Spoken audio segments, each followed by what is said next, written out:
Good morning, everybody. It's Mallory Smythe on behalf of Endow.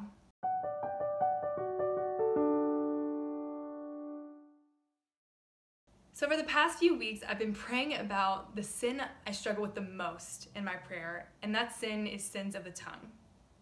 And so gossip or slander or engaging in loose talk, I sometimes find it very hard to control what I'm saying and to keep what I'm saying pure, matching my heart and my mind.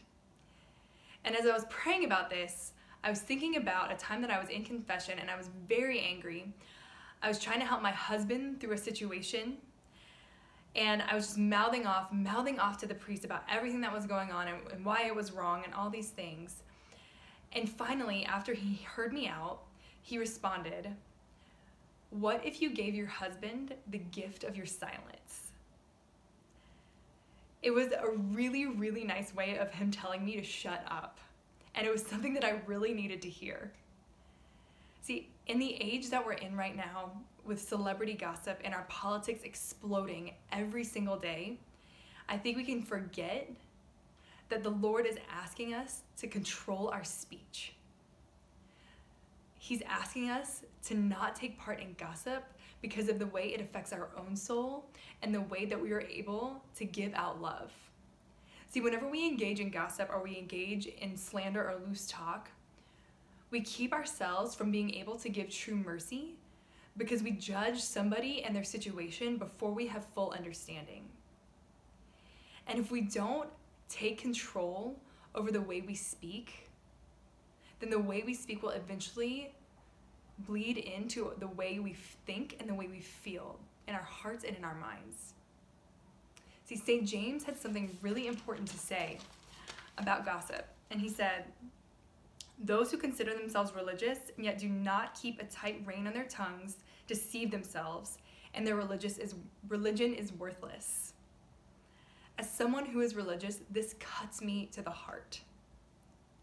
How many times have I missed out on loving someone because I was talking about them?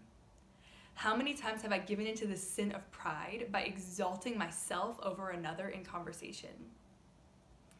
I wonder what it would look like if we, as a religious community, or we are people who are chasing after virtue, decided that we were going to control our speech. We're going to control the way we speak about others, and we were going to decide what kind of conversation we were going to engage in. How would that change our hearts and our minds, and how would that change the way that we interact with the rest of the world?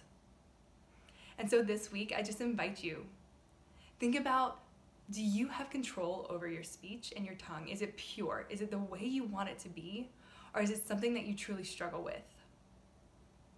Because if it's something that you truly struggle with, the way that I can struggle with it, it often comes down to insecurities in my own heart and not trusting God in my own life. And so I just challenge you to work on that this week. So if you want to learn more about how to trust God and who He is in your own life so that you're confident in Him, you can check out more at www.endowgroups.org. You can connect with us on Facebook and Instagram at endowgroups, and you can always connect with me at Mallory A. Smythe on Instagram. Have a great day.